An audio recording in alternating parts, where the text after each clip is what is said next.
Welcome to the Virtual Excellence Show, where every week we have conversations with amazing people about being excellent in virtual worlds and share plenty of other content around how to do that well.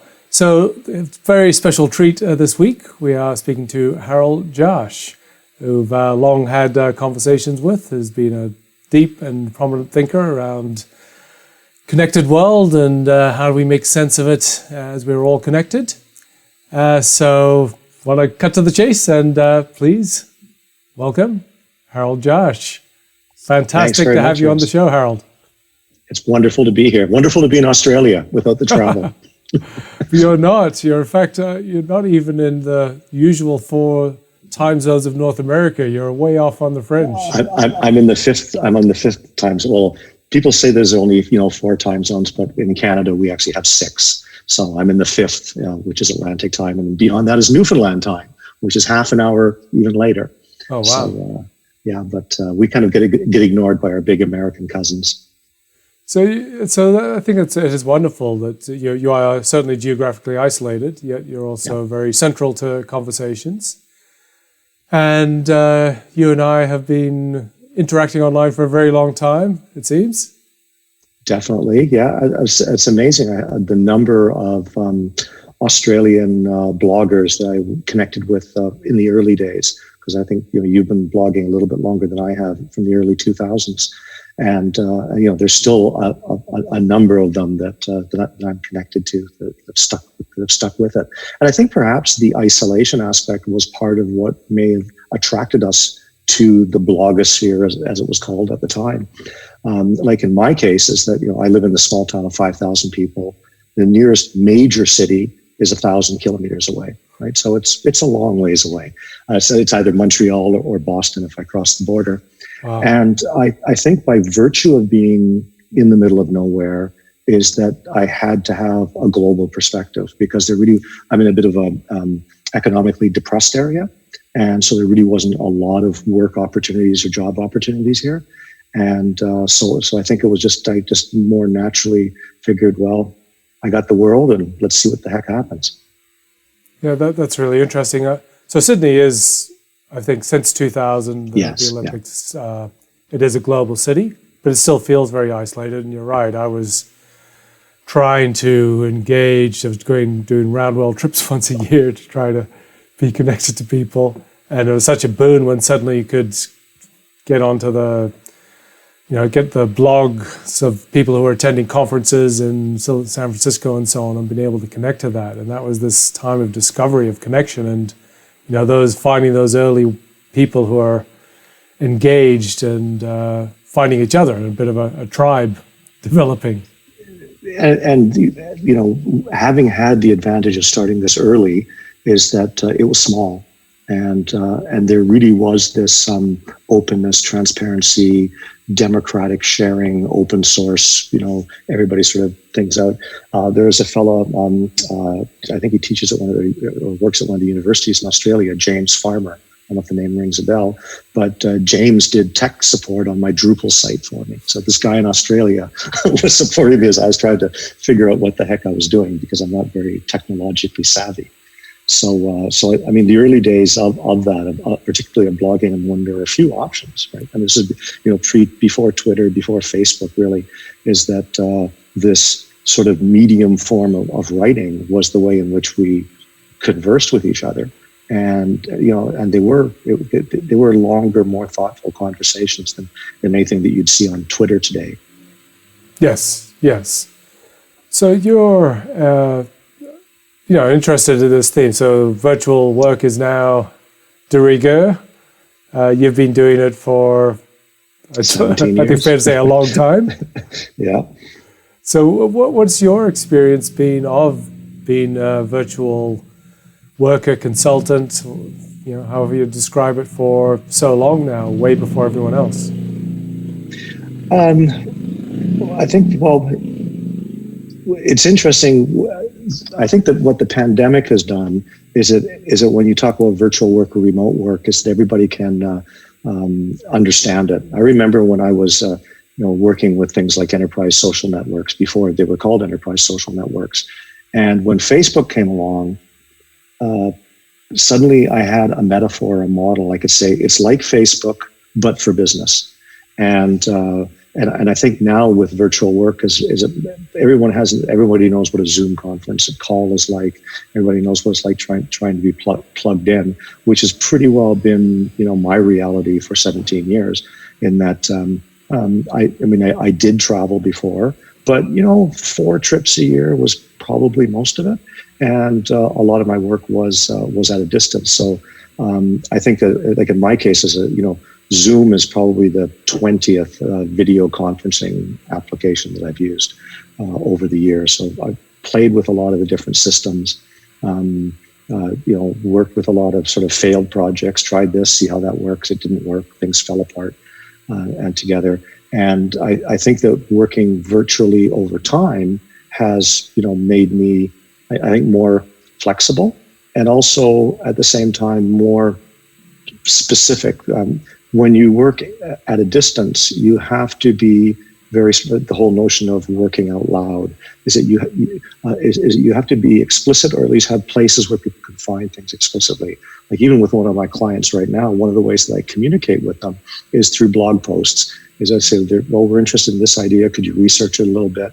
And I actually put it out on my blog because I can't access their intranet. Then they can grab it and they can put it inside the intranet.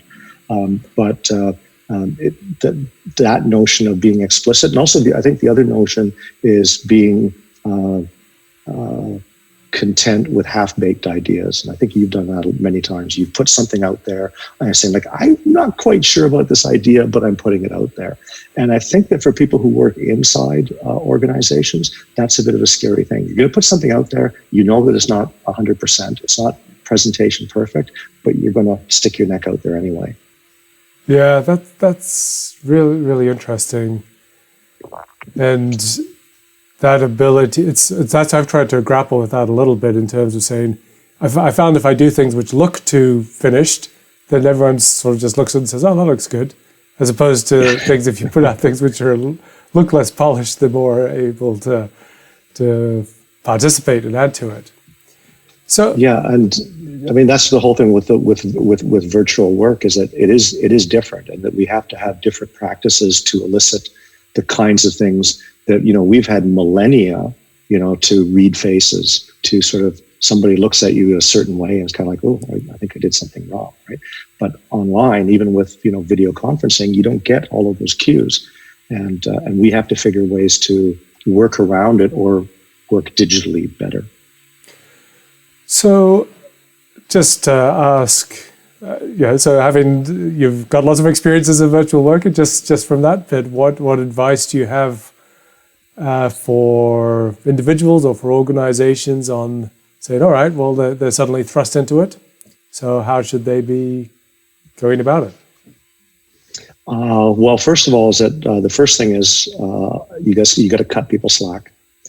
Is that it takes time, and we think that people work an 8-hour day, but there was some research done by Inc. magazine about 4 years ago, and they said the actual worker is productive for about 3 hours a day.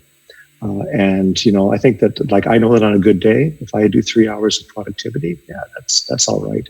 But it's not very often I'm productive for 8 hours in a single day. So you have to cut people slack on that. You have to also remove a lot of the barriers. One of the nice things about being a freelancer is that I don't have to deal with a whole bunch of bureaucratic crap or anything like that. And as I tell before the pandemic, I used to be able to say is that I spend very little time in meetings. But now that everybody's gone virtual, I get invited to a lot more meetings than I did before. So I think that's part of it. The other thing is that you need to find some way to make sense. That's kind of my business, is this sense making. Is it now that you're not able to have those conversations in the office as much and get an understanding, is that you have to be a bit more explicit. You and I, we still blog and we use the blog form for that. Some people use Twitter, some might do other things. But even if it's keeping a private journal, I think it's really important to work through this yourself and come out with your own ways of really working in what is an unnatural way for humans. We've been doing it for 20 years, but it's only been around for about 25. So, which goes to, you mentioned this idea of sense making, and I was just looking through your website and this phrase sense making. You were stalking me, weren't you? Cyber stalking me. Well, as many people do, Harold. And so this phrase sense making in a networked world, and I sort of said that's you're describing yourself, but you're also describing me.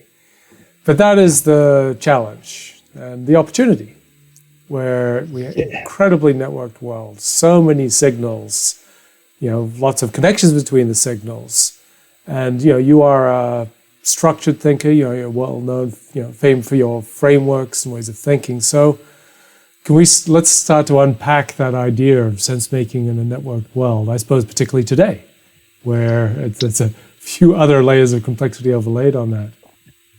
Yeah, well, I think what becomes really important is that we have to be a bit more aware of our social networks, and then and as well, this whole notion of communities of practice is so right now I'm a member of about 4 communities of practice. One of them is Change Agents Worldwide. I know that you spoke with Simon Terry recently, so I'm a member of that.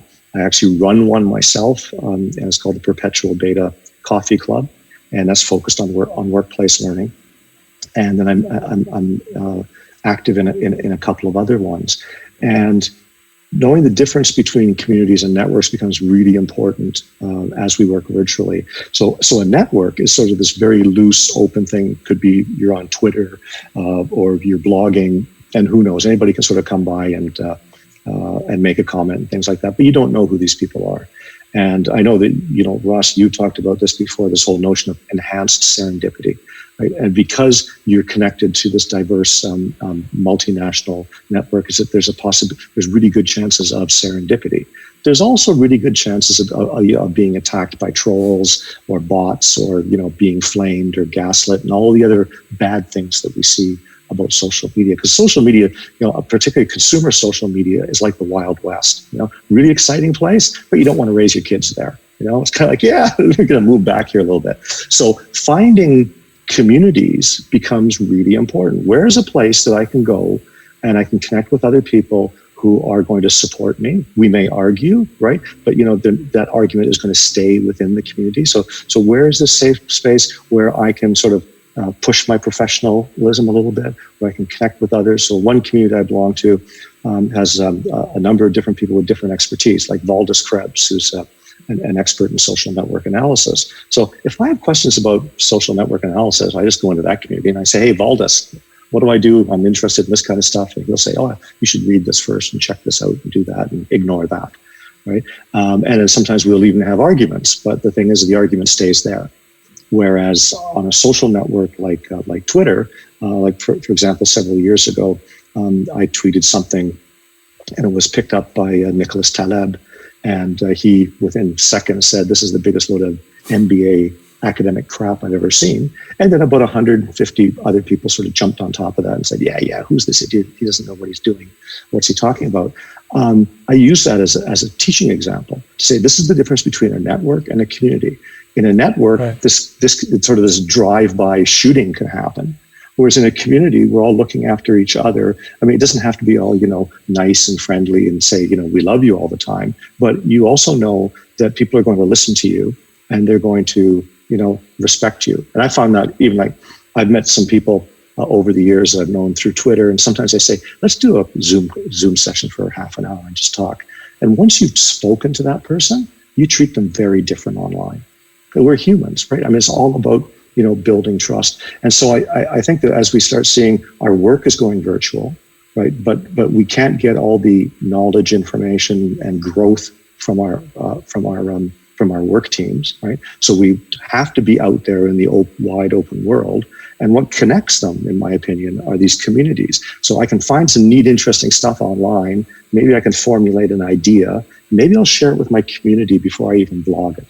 I say, hey, does anybody know anything about this, right? So I'm constantly moving between these spaces, and it's exactly the process that Johnny Ive, the designer of the iPhone, head of design at at Apple said that he was doing. It's this constant move between curiosity and learning, and then the resolve to solve problems. And he says, you'll do this 5, 6, 10 times a day, going like, oh, a butterfly, interesting. And then, we better get back to work and do this. But that thing, the butterfly, maybe it will inform me on something that I'll be doing with my work. So it's how do you constantly bounce between those? We've got one brain, but virtually we can exist and be involved in a number of different planes, right? From open networks to more closed networks to communities that are open, closed, or inside the company, and then to our work teams and the departments that we work at. And so that whole notion of curiosity, but still getting stuff done. So I think that's a wonderful distinction and great clarification of that, the open networks and the communities of helping each other. But I think that brings us to that next question, saying sense-making and the difference between individual sense-making and collective sense-making. And I suppose if you're just talking collective sense-making, then I suppose you're starting to talk about collective intelligence as well. Which, maybe let's pause. Let's wait on that one. But so this idea of individual sense making, I've got the signals together, trying to make sense of the world myself. So let's say we've got a community, and we are collectively trying to make sense of the world. So what are the mechanisms? What are the ways in which we can get a community to be good at collective sense making? Yeah, because the thing is, if you look at collective sense-making, individual sense-making, you can't have collective sense-making without individual sense-making. And you can't have individual sense-making without being being informed socially, right? Because everything that's happening around us actually affects us. And we've seen, the good thing is now, 20 years into this, is that there are some really good practices in terms of how to run a network, how to run a community, and we understand that community management is actually a skill. People have to be able to do that. But I see a lot of it from moving from this spectrum of implicit knowledge, right? Like the stuff I've got, and explicit knowledge. So implicit knowledge would be a chef's knowledge on how to make a meal, and the explicit part would be the recipe. Right? And, if you gave a chef a recipe and me the same recipe and you got 2 meals out of the deal, I wouldn't go with the one that I gave you because I lack all of that implicit knowledge.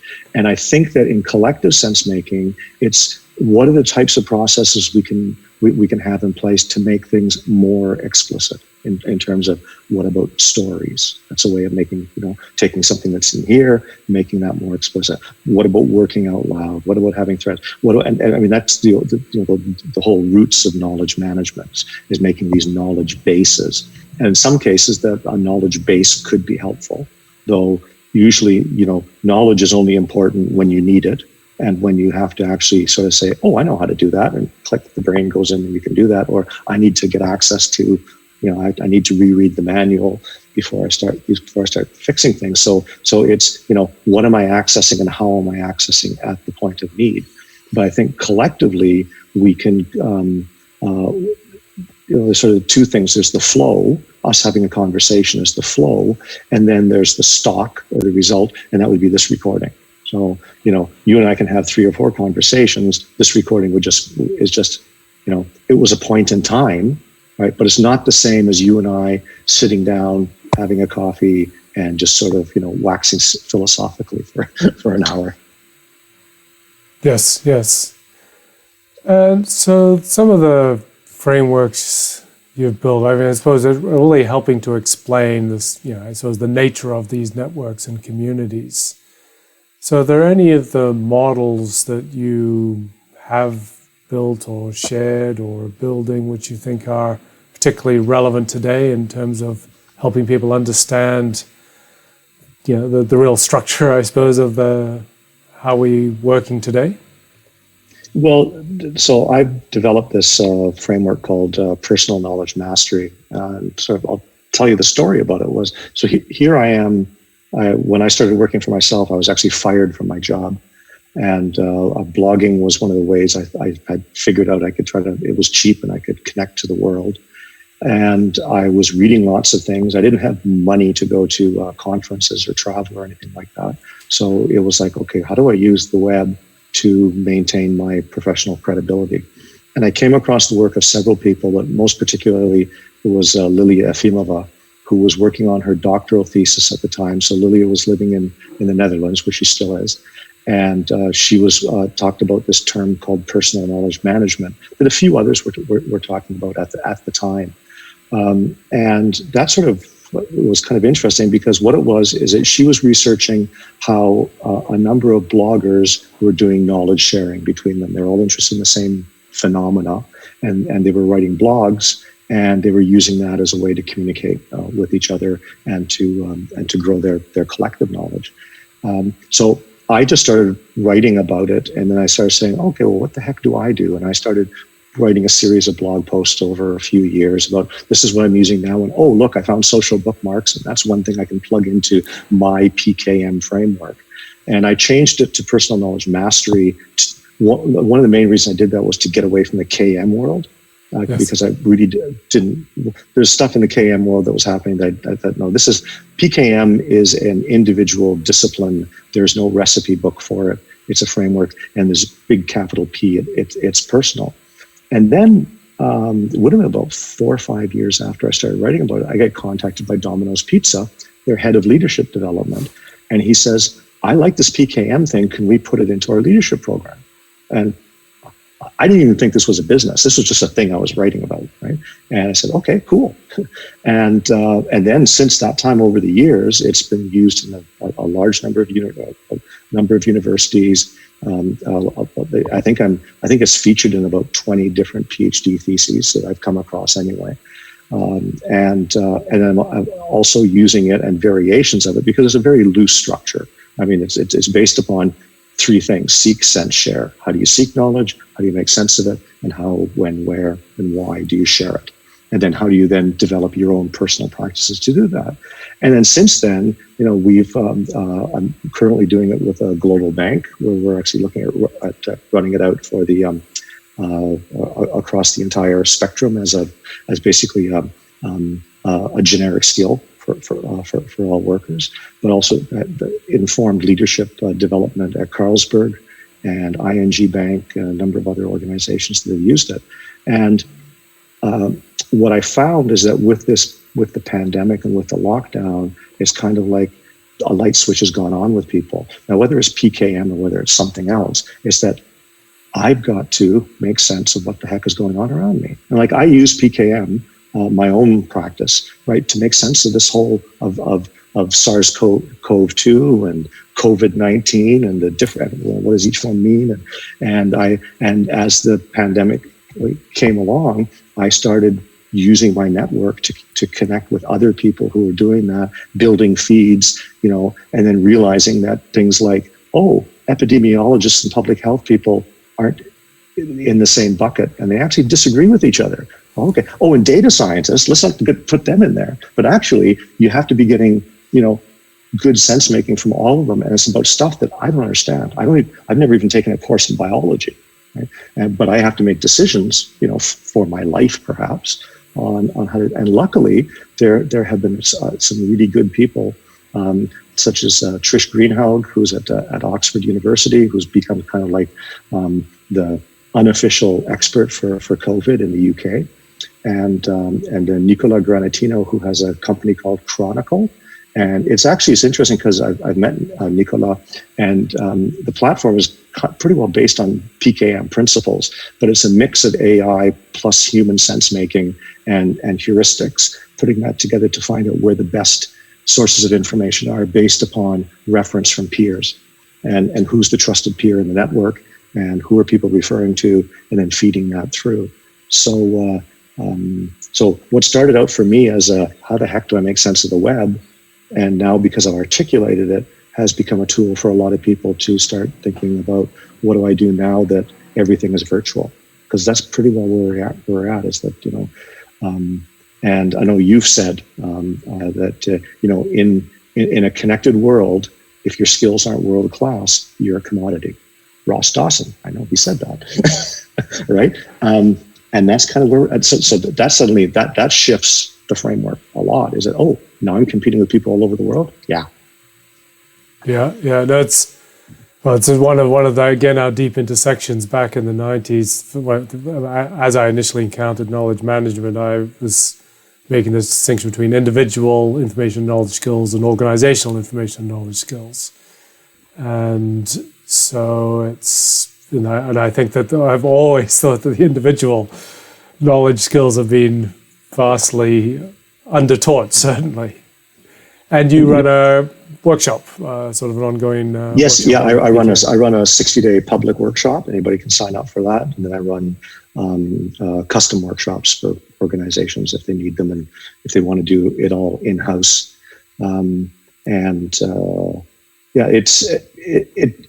Again, it's not a recipe, and it's not there's no certificate or anything like that. But really, what it is, it's looking at, okay, here are the core principles, and here's a whole bunch of different things to think about, like critical thinking, media analysis. What are the effects of Twitter on conversations?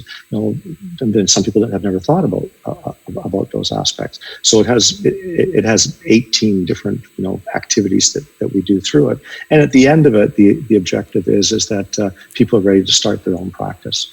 Because like my measure for PKM is that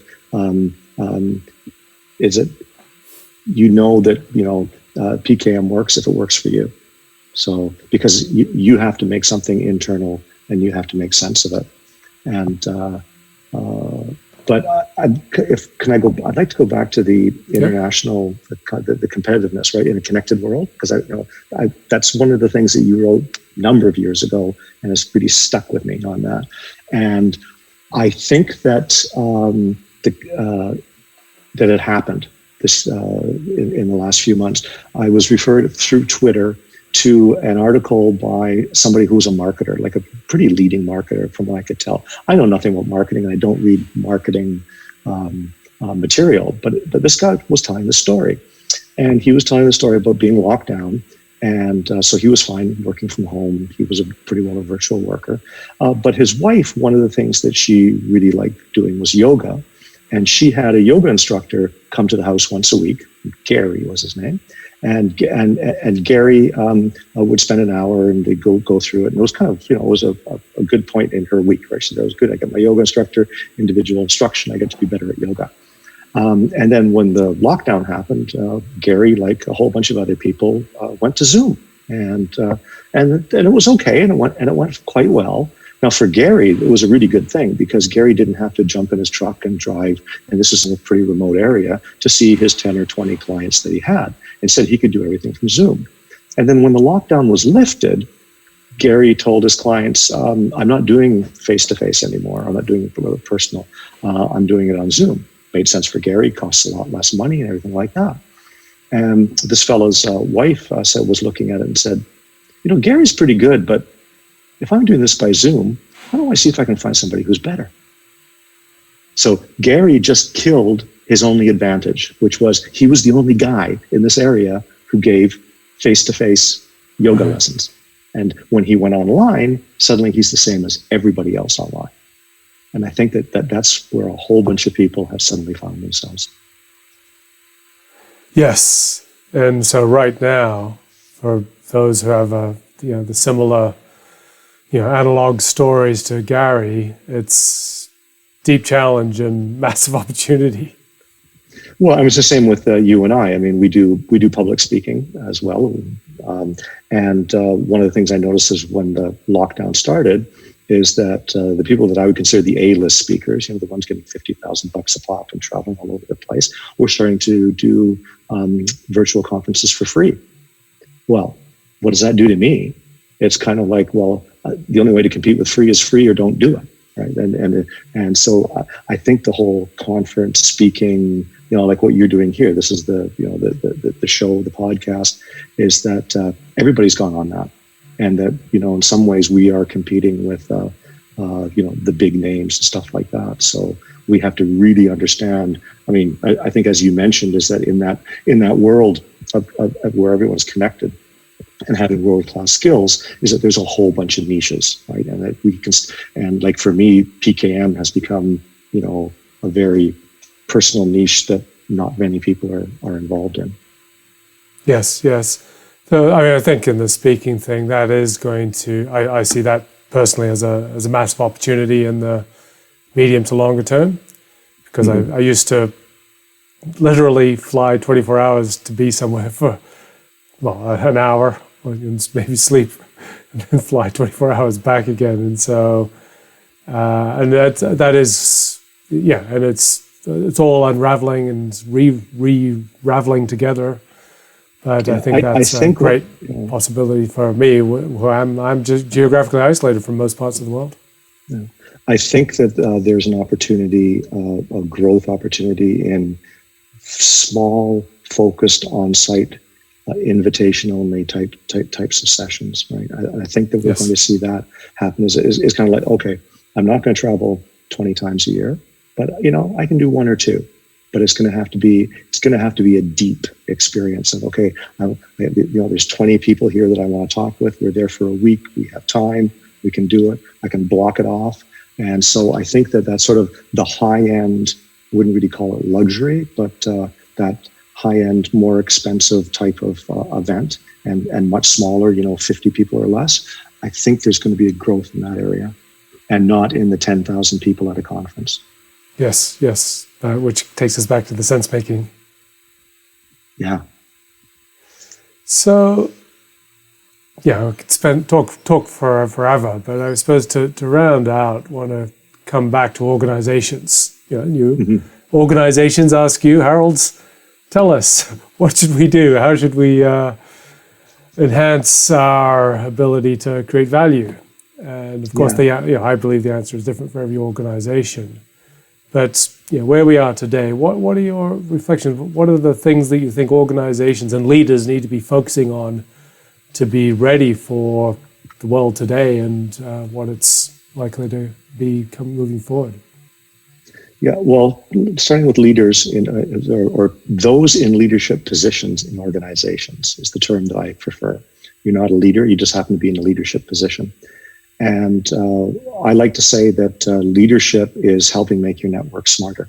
So what are you doing to help the people in your network make decisions based on better information, maybe make them faster, make more complete, and without you having to be engaged in that? And one of the best examples of that I've seen was the chairman of Nokia, Risto Silesma. And Risto, it's about 2-3 years ago, one of the areas that Nokia wanted to focus on, or it was their focus, was machine learning. And Risto was getting really perturbed that nobody could really give him a succinct presentation, explanation of what is machine learning and why is it important to Nokia. And finally, he whacked himself on the side of the head and said, that's nobody's job. That's my job. And so what he did is he went back to school. He took some programming courses in AI and machine learning. He attended some sessions. He went to some conferences. He talked to different people. And at the end of 6 months, and you can search for this online, it's on YouTube, is that he did a 1-hour presentation to everybody at Nokia on what is machine learning and why is it important for our business. Doesn't matter whether you're a clerk or whether you're a programmer, right? And he's not the best presenter in the world, but it's a good presentation. I actually made sense of machine learning for me. And then he wound up, he actually gave a similar presentation to the cabinet of the Finnish government. And then he had given it to a number of other European organizations that he traveled around to. But that for me is like one of the best examples of helping make your network smarter, help your network make better decisions. So if leaders, those in leadership positions are doing that, I mean, that's like, when we talk about organizational learning, well, if the boss is showing how to learn, is seeking, sensing, and sharing, if the boss is doing that, then when people talk about organizational change or learning and development, getting a seat at the table, and I quite say is that, you know what, you don't need a seat at the table if you can convince the CEO to do this stuff. Because then the CEO is going to say, how come you're not doing this? And very quickly change happens around on that. So anyway, from the leadership side, I think that's the core thing. And I don't think enough people in leadership positions are doing that. That's awesome. And I've kind of the implicit theme that has risen through all of my conversations on the show is learning by doing. Mm-hmm. And, that's just a beautiful example of that. And I suppose how that flows into the organization and the network. And I think I think we're going to see a seismic shift in education and training as we stay remote, locked down, because it exposes the weaknesses in the content delivery system. The example I refer to is that the first Indigenous psychiatrist in Canada, his name was Dr. Claire Brandt, and he wrote about Indigenous ways of knowing. And one of the things he talked about, he says, was that the Europeans brought over basically an educational model, mental model of a shaping. Is it you say what the behavior is, and that as the child or the person has better approximations to it, you reinforce them. Say, yeah, do that, and you reinforce it, and then you already have predetermined what they're going to do. And that's what most training programs are, right? You're shaping behavior. But the traditional Indigenous way, and this is in a lot of Indigenous cultures, I'm not too sure how it is in Australia, was modeling. And modeling is that the only thing you can do is be a better you. So you be the better human to your child. You're the model to that child, and the child learns through your example. You don't tell the child what to do.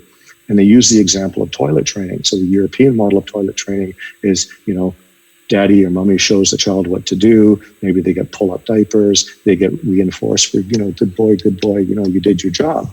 And whereas the Indigenous way was that the parents, go to the bathroom as they do it, and at some point in time, the child says, "I want to do it like you."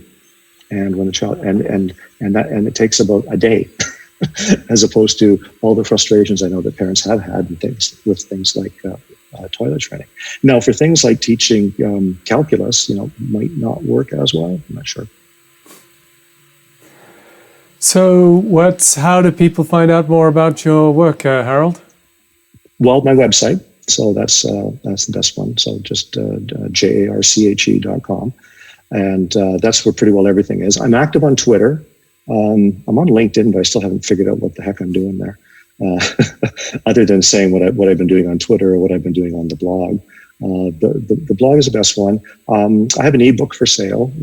This is so the whole notion of perpetual beta. I think you say beta, but the perpetual change.